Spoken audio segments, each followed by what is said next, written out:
अजितदा मनुवादी विचार आत्मसात करतील अशी अपेक्षा नव्हती. रोहिणी खडसेंची बोचरी टीका. पुण्यात आज महाविकास आघाडीची सभा पार पडत आहे. बारामतीच्या महाविकास आघाडीच्या उमेदवार खासदार सुप्रिया सुळे, पुण्याचे उमेदवार रवींद्र धंगेकर आणि शिरूरचे उमेदवार डॉक्टर अमोल कोल्हे यांच्या प्रचारासाठी या सभेचं आयोजन करण्यात आलं होतं. या सभेत रोहिणी खडसे यांनी अजित पवारांनी केलेल्या वक्तव्यावर निशाणा साधला.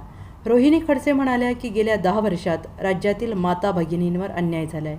द्रौपदीसारखी परिस्थिती देशात येऊ शकते असं वक्तव्य अजितदादांनी केलं. एवढ्या लवकर अजितदादा मनुवादी विचार आत्मसात करतील अशी अपेक्षा नव्हती असंही त्यांनी म्हटलं आहे. ज्यांच्या मांडीला मांडी लावून बसले त्यांचे विचार येतातच. आता अजितदादांनी देशातील माता भगिनींची माफी मागावी.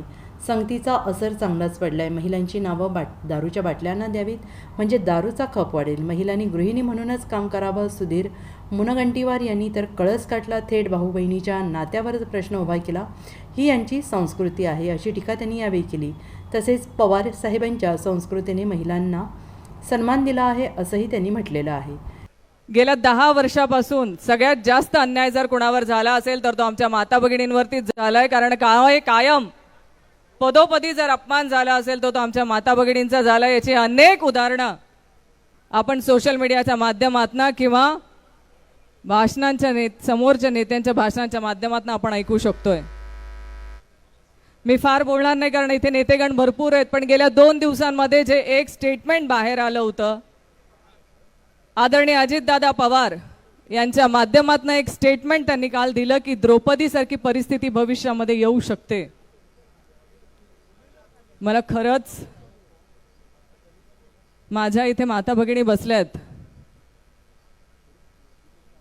द्रौपदीसारखी परिस्थिती येऊ शकते म्हणजे एवढ्या लवकर ज्यांच्या मांडी लावून दादा बसलेत त्या मनुवादी विचारांची एवढ्या लवकर दादा स्वतःमध्ये ते मनुवादी विचार आत्मसात करतील असं मला वाटलं नव्हतं. पण ते शेवटी म्हणतात ना, जिथे ज्यांच्या विचारसरणीत आपण बाजूला बसलोय त्या विचारसरणीची थोडीफार तरी आपल्या विचारामध्ये फरक येतोच.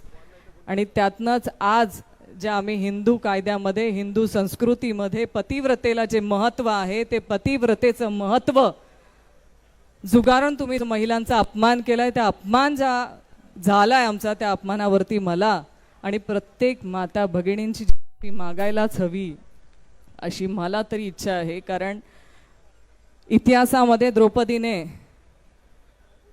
5 पती काय केले ते सगळा इतिहास आपल्याला प्रत्येकाला माहिती आहे.